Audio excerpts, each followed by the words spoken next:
कि हुक्म में रहना चाहिए और हुक्म में, भगवान के हुक्म में रहना चाहिए और राजी रहना चाहिए जो भी चीज सामने आ रही है। और अगर नहीं रह के माया के पीछे जाते भी हैं तो एक दिन माया चली जाएगी, या सुख दुख उसकी वजह से होता है।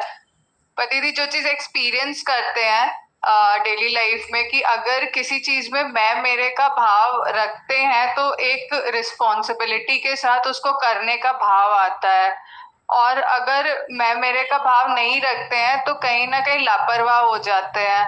और मैं हटाना खुद को, मतलब एक आत्म स्वरूप जानना, अपने नाम रूप से न जानना, इसमें डिफिकल्टी लगती है। कि मतलब कोशिश तो करते हैं कि मतलब ध्यान रखने की कोशिश करते हैं, लेकिन हो नहीं पाता है कि खुद को नाम रूप से ना याद रखें। ये नहीं हो पा रहा है। अरे मतलब नाम रूप दिख रहे हैं, है ना? हरिओम। श्लोक यही है। हरिओम भगवान जी, बहुत अच्छा लग रहा है। 3-4 दिन से हम लोग यहाँ पे हैं और इतनी सुंदर वाणी चल रही थी गुरु जी की। गुरु जी बता रहे थे कि मतलब कैसे ना हमको गुरु मिल गया तो सब कुछ मिल गया, गुरु की शरण मिल गई तो सब कुछ, यही फील होता है, यही अनुभव होता है। कैसे क्रोध में जल रहे थे, कामी मतलब वो भी कामी जो है वो अंधा है, इतना एक्सप्लेन करते हैं हर चीज, छोटी छोटी बातें समझ समझ के बहुत अच्छा लगता है। भगवान जी बहुत शुक्राने हैं। आज जाने का तो लगता है कि इतनी जल्दी जाने का टाइम भी आ गया, मन नहीं कर रहा जाने का बिल्कुल। बहुत प्यार, बहुत अपनापन यहाँ पे मिलता है। बहुत शुक्राने हैं भगवान जी।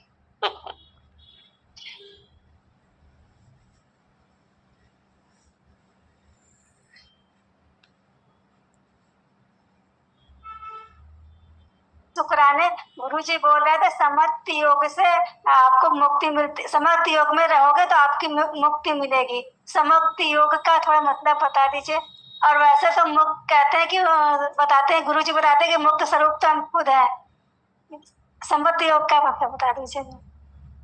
रहूं गुणगान मुझे दो ऐसा वरदान, तेरा नाम ही लेते लेते, तेरा नाम ही लेते लेते, इस तन से निकले प्राण, इस तन से निकले प्राण, करती रहूं गुणगान मुझे दो ऐसा वरदान। Thank you. पुत्र, ये पांडु पुत्र क्यों संबोधित करते हैं? इनके हर संबोधन में कुछ न कुछ अर्थ छुपा रहता है। हम सोचेंगे खाली पांडव पुत्र हैं तो बोल रहे हैं, पर पांडु का अर्थ यह होता है जिसका, जो व्यक्ति आत्मावान हो, माने इसकी आत्मा में स्थिति। अब आत्मा में स्थिति कैसे हो रही है? जैसे बोला अर्जुन ने उस समय अनेक प्रकार से विभक्त अर्जुन को देखा, पृथक पृथक जगत को, देवों के देव। एक देखा शब्द से जब आता है तो उसमें दिव्य दृष्टि को जरूर लेके आते हैं। अर्जुन को ही दिव्य दृष्टि मिलेगी। आप जो देखेंगे वो चर्म चक्षु से देखते हैं। अभी जो ये बोल रहे हैं कि अलग अलग दिखता है, तब एक नहीं देख पा रहे। जब तक हमारे भीतर ये दिव्य दृष्टि माने आत्मिक भाव नहीं होगा तो हमें ये सब पृथक पृथक ही दिखेंगे, अलग अलग ही दिखेंगे। हम सोचें कि गधा घोड़ा एक हो गए तो नहीं हो सकते।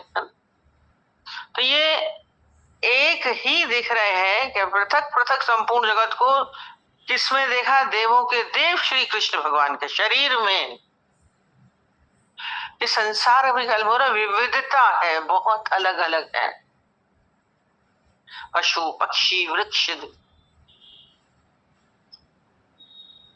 हम सब देखते हैं इतने सारे, और अपने शरीर में ही देखिए कितनी विविधता है। आंख अलग है, नाक अलग है, कान अलग है, मुख अलग है, हाथ अलग है, पैर अलग है, कितनी विविधता है, अलग अलग है। ये अलग अलग है और सबके कार्य भी अलग है। सबके कार्य भी अलग है। मुख का कार्य कान नहीं करेगा, कान का काम हाथ नहीं सकता। एक वो पूरा कह रहे थे ना, एक बात बताते कि आम गिरा तो राजा ने पूछा क्या गिरा, क्या गिरा?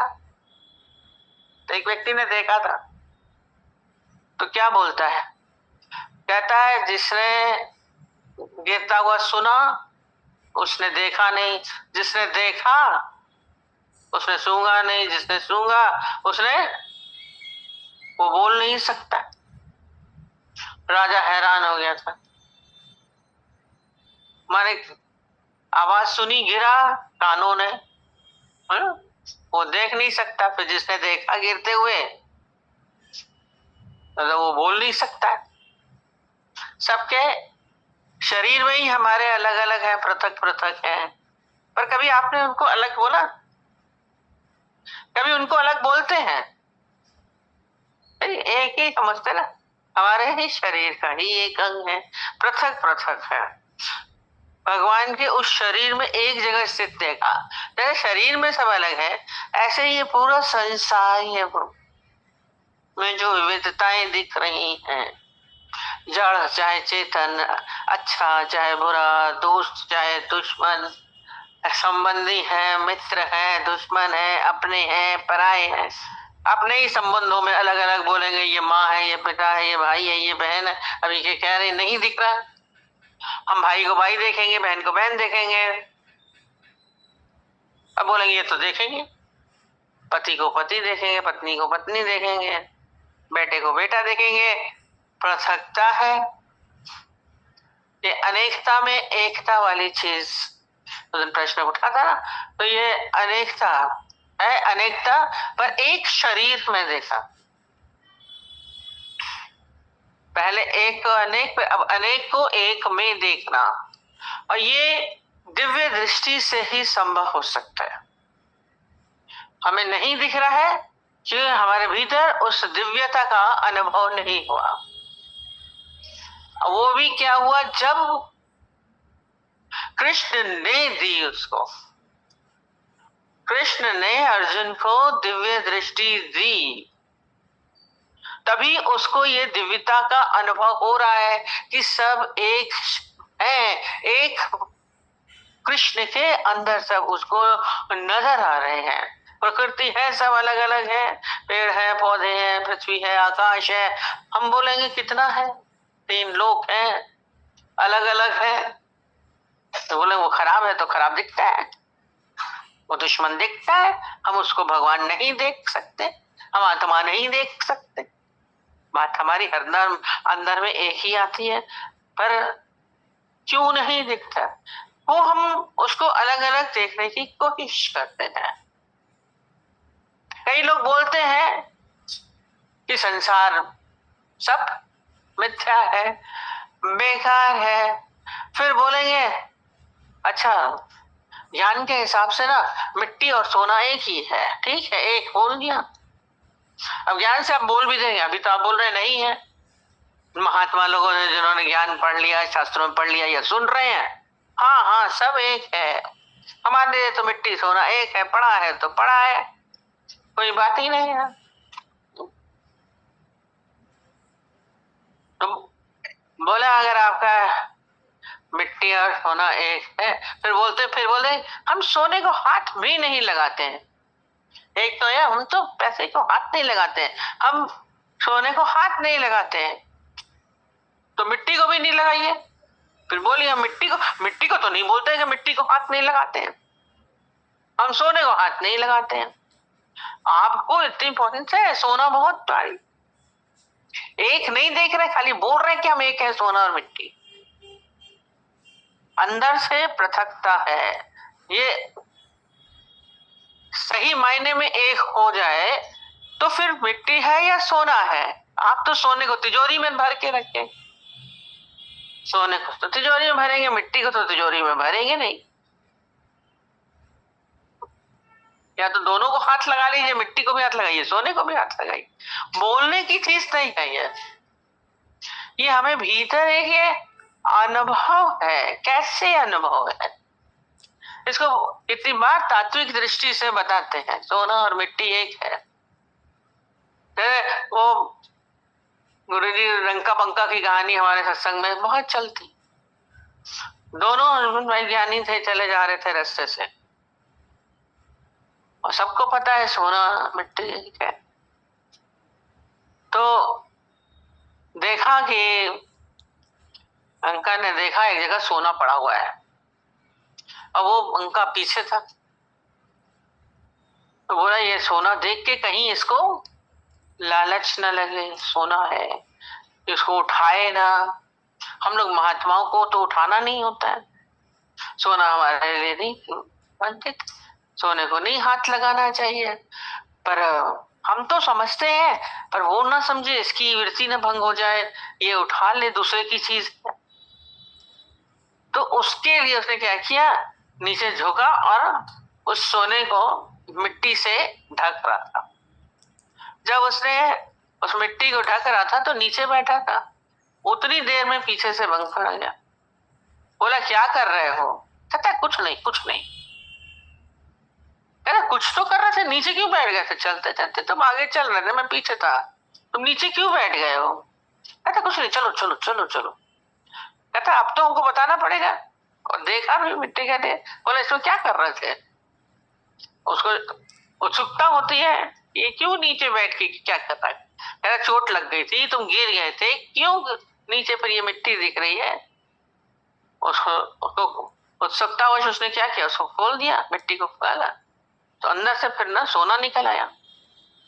बोले ये सोना, तो तुम क्या कर रहे थे यहाँ सोने के साथ? बोले कुछ नहीं कुछ नहीं।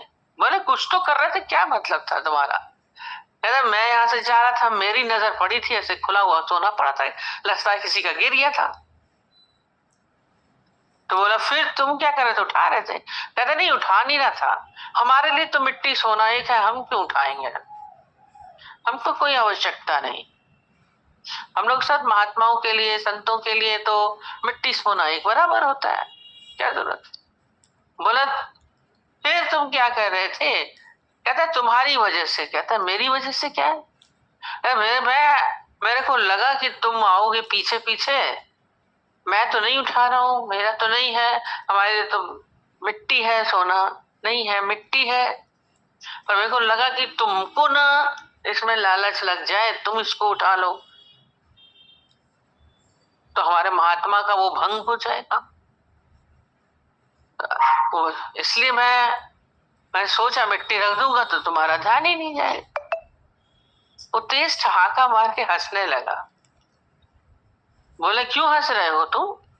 मैं तुम्हारी वजह से तो देखो तुम्हें संभाल कर रहा था, तुम मेरे अपने हो, इस मार्ग में हमारे साथ चलते हो, ज्ञान की अवस्था है, हम दोनों महात्मा हैं, हम लोगों का इसका इफेक्ट पड़ जाए तो क्या होगा, खराब पड़ता। मैं तो तुमको बचा रहा था। क्या तुम महात्मा समझते हो अपने को, पर हो नहीं। बोला है कैसे नहीं? हम तो दोनों एक साथ चल रहे हैं कि गुरु से ज्ञान सुना हुआ है, समझ हमको है, तुमको भी है, देखो हमारे गुरु ने बोला है सोना मिट्टी एक है, तो हम वही कर रहे थे। कहते तुम बोलते हो सोना मिट्टी एक है, पर समझते नहीं हो। बोला क्यों? कहते यदि तुम समझते कि सोना मिट्टी एक है तो तुम आराम से चले जाते। तुमने उसको सोना समझा, फिर तुम उसको ढक रहे हो, देखो कितना होता है। सोना समझ रहे हो, फिर उसको ढक रहे हो। मेरे लिए एक है, मैं चूप चला जाता, मेरे लिए कोई इफेक्ट नहीं था। अभी तुम उस स्थिति में नहीं आए हो, तुम्हारे लिए द्वैत है, दो है, सोना मिट्टी दो है, मेरे लिए एक ही है। जब आपको ये भाव आ जाएगा तो आपको कोई अंतर नहीं रहेगा, लाहुति लगेगा, चले जाएंगे, कोई असर नहीं हो रहा है। राजा जनक बैठे थे राजमहल में, वो कोई फर्क नहीं था, ऐश्वर्य चारों तरफ था, कहीं उनका मन नहीं जाता था, न धन में, न पदार्थ में, न वस्तुओं में। ये स्थिति है जब एकता अनेकता में एकता, एक ही है, चाहे सोना है चाहे मिट्टी है, अच्छा है या बुरा है। फिर कैसे है इसको इसलिए बोलते हैं तात्विक दृष्टि से। ये बोलते हैं ना हम लोग बाहर से, तो ऐसा नहीं कि नहीं देखिए, आंख आंख लगेगी, मुख मुख लगेगा, ये पति पति है, पत्नी पत्नी नहीं है, ड्राइवर ड्राइवर है, नौकर नौकर है, ये नहीं है, वर्तन तो नहीं हो जानते हैं। पर तात्विक दृष्टि से है। कैसे? सोना बना किससे, कभी देखा आपने?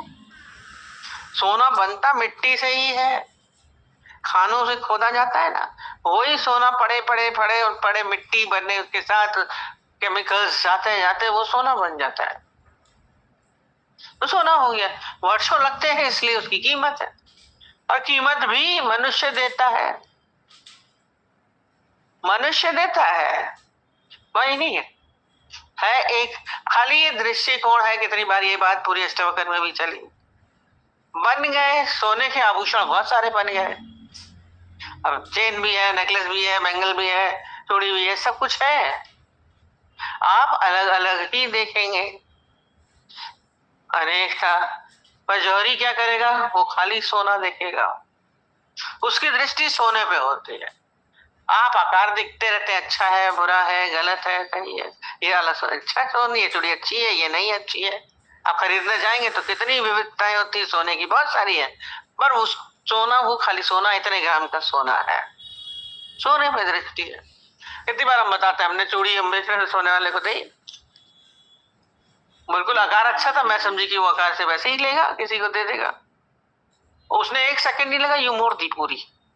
मैंने कहा चूड़ी सच है, कहता मैं तो सोना देख रहा हूँ, आप आकार देख रहे, इतने का सोना है, मैं तो सोना देख रहा हूँ। उसको एक मिनट नहीं लगा आकार को बिगाड़ रहे। हम आकार देख रहे हैं तो हमको उसका बनना बिगड़ना अच्छा बुरा सब दिखेगा, आकार में है। ये है आत्मा जो देखने वाली चीज है। हम ये नहीं बोलेंगे कि हम नौकर के साथ बैठ के खाना खा रहे हैं, एक ही है, और स्त्री पुरुष का भेद नहीं है, मालूम है, पर भाव नहीं जाएगा ये पुरुष है या स्त्री है, ये अच्छा है या बुरा है, इसमें दोस्त का भाव जा रहा है, इसमें दुश्मन का भाव जा रहा है। आत्मिक भाव, जब आत्मिक भाव होगा तो झंझट ही नहीं। ये कृष्ण में वो दिख रहे हैं। अब देखिए कितना बोला, कृष्ण के शरीर में दिख रहे हैं। अब हमको फिर वही आकार कृष्ण का ही दिखेगा, बंसुरी वाला वो नहीं है, वो परमात्मा ही है, भगवान में भगवान ही है, एक अनेक में एक है, अनेकता में एकता है। पहले हमने बताया था जो सारी विभूतियां दिखाई थी वो सारी विविधता अलग अलग है, सब में बोला मैं हूं। अब सब मिलकर के जितनी चीजें वो एक है, ये अनेकता में एक। ये दृष्टि दिव्य दृष्टि जब आपकी होगी तभी आपको ये दिखने में आएगा। ये आंख गुरा तुली थी, ये अनुभव जो उन्होंने किया वही बोला कृष्ण से लिया। हमने कितना लिया, खाली बैठ के नहीं है, ये ग्रहण करने की चीज, ज्ञान को ग्रहण करो। कोई उठा के ऐसी कोई चीज नहीं कि आपको दे देगा। अब आपने दी नहीं, बोलेंगे गुरु को बोलेंगे आपने दी नहीं। कृष्ण ने तो अर्जुन को दी, पर नहीं दी। संजय को क्यों नहीं दी कृष्ण ने? उसके सामने तो इतने बड़े बड़े भीष्म पितामह थे, युधिष्ठिर सब थे, उनको क्यों नहीं दी? उनको क्यों नहीं दी? ये बोला जब योग्य समझे तो आपको उस योग्यता तक आना पड़ेगा, दिव्य दृष्टि आ जाएगी, फिर अलग अलग नजर नहीं आएंगे। और जब अलग नजर नहीं आएंगे तो फिर व्यवहार भी अलग नहीं होगा। ज्ञानी का व्यवहार एक जैसा ही होता है। वो बोल रही है, सम क्वेश्चन पूछ रहे हैं, इसी श्लोक में ही उसका आंसर भी है। संभव समदृष्टि तद एक ही है, दो है ही नहीं। सम माने दो चीजें मिलकर के एक हो गई। संभव एक जैसा, एक ही है। एको ब्रह्म द्वितीय नास्ति, दूसरा है ही नहीं, दूजा भाव न होए। है ही परमात्मा, है ही ईश्वर, नथिंग बट गॉड, परमात्मा के अलावा कुछ है ही नहीं। हमारा सारा संसार सब क्या है? सब एक ही है। समभाव में ज्ञानी रहता है, न अच्छा न बुरा। न ये द्वंद्वी जोड़ों का संसार है। जब आप संसार में हैं तो द्वंद्व में हैं, और जब आध्यात्मिक बनते हैं तो आप संभव में हो जाएंगे। द्वंद्व जोड़ा अच्छा बुरा, गलत सही, मान अपमान, जन्म मृत्यु, अपना पराया, संयोग वियोग, सब कुछ है, बहुत सारा द्वंद्व बहुत है। पर दोनों में हम एक हैं, तो वो सम अवस्था। मान मिल रहा है तो बहुत खुश हो जाएंगे, वहीं अपमान मिलेगा तो बड़ा दुख होगा, बड़ी पीड़ा। मेरा अपमान कर दिया, मुझे ऐसा बोला, मुझे ये किया। आप संभव में नहीं है। यानी को हमने सुन बोला, चाहे फूलों की माला पहना दो, चाहे जूतों की माला पहना दो। बुद्ध भगवान जा रहे थे, कितनी बार बताते हैं लिखा, बुद्ध भगवान जा रहे थे। अब बुद्ध भगवान का तो चारों तरफ बहुत अपने डिसाइपल्स से बहुत मान देते थे, बहुत श्रद्धा थी। तो जिस गांव से जाते थे तो उनको सब बहुत आदर देते थे, फूल मालाएं देना, गिफ्ट देना, सब करते थे। वो तो रिटर्न करते रहते थे, जाते थे, पर चल रहे थे तो फूल मालाएं खूब सारी दी थी, लेके चल रहे थे। अब रिटर्न करते करते एक जगह गए तो वहां जो उस गांव के लोग थे, उस स्थान के, वो उनके विरोधी थे। जरूरी नहीं कि सब आपके अनुकूल ही हो, ना बुद्ध के भी विरोधी हो सकते हैं। सब कहते हैं आपका दुश्मन कैसे है? होते हैं, विरोधी होने में कोई दिक्कत नहीं है, हो सकते हैं। भगवान बुद्ध के भी हुए तो बोलेंगे आपके तो नहीं होने चाहिए, हमारा दुश्मन बने, आपका क्यों बन रहा है? उनके भी है, नहीं अच्छे लगे, कंपटीशन है, कंपैरिजन है, बहुत चीजें हैं, क्यों थे मालूम नहीं, पर पसंद नहीं आया उनको। बुद्ध वहां से गुजर रहे थे, और जब बुद्ध गुजरे तो उन्होंने क्या किया, इतनी बड़ी, पता था तो उन्होंने इतनी बड़ी जूतों की माला बनाई थी, बड़ी सी। और जैसे ही वहां गए तो आए लोग फूलों की माला दे रहे थे, उनको जूते की माला पहना। उनके शिष्य तो हद भ्रत हो गए, लाल पीले के, अभी ये उनको मारते जूते की माला हमारे बुद्ध भगवान को पहना रहे हैं। हर जगह फूलों की माला से मान होता है, ये तो अपमान करने वाली चीज है। बिल्कुल उनको मारने के लिए दौड़ रहे थे उनके शिष्य, एकदम बुद्ध भगवान ने रोका और बहुत प्यार से बिठाया, बोला धन्यवाद, धन्यवाद। आप बोले धन्यवाद दे रहे हैं, आप किस लिए? कहते आप कितना हम लोग को समझते हैं। बोले क्या हुआ? बोले हमने ये समझा, अभी तक तो सब हमें फूलों की माला दे रहे थे, अब फूलों की माला क्या होती है, थोड़ी देर में मुरझा जाती है, थोड़ी दूर आगे चलते हैं मुरझा जाती है। पर आपको कैसे पता चला? हमारे जितने सब ये डिसाइपल सब चल रहे हैं ना भिक्षुक, उनके पैरों में छाले लग रहे थे, उनके कांटे लग रहे थे, उनको जूतों की जरूरत थी। आपको कैसे पता चल गया? आपने उनके लिए जूते दे दिए, धन्यवाद तो देंगे आप? मुंह नीचे हो गया। आप कह सकते हैं आपको जूते की माला पहनाई जाए? नहीं कह सकते। संभाव वाली चीज जो सम अवस्था में होगा, संभाव में होगा, ये कह सकता है। ये मान अपमान में सम होना, आप उसमें भी अच्छा ढूंढ लेंगे। दुश्मन को भी दोस्ती के भाव से, भगवान के भाव से देखिए, सम अवस्था है। लाभ हो रहा है खुश हो रहे हैं, हानि हो रही है तो दुखी हो रहे हैं, यानी लाभ हानि में सम रहता है। जन्म मृत्यु में सम रहता है। आप जन्म में तो हैप्पी बर्थडे गाएंगे, जन्म में छठी मनाएंगे, उत्सव करेंगे, मृत्यु में अफसोस करेंगे। सम नहीं होते हैं, ज्ञानी सम होता है, दोनों में शांत रहेगा। ये नहीं कि मरने पे वो बैठे नाचने लग जाएगा। सब है एक अवस्था, न खुशी न गम।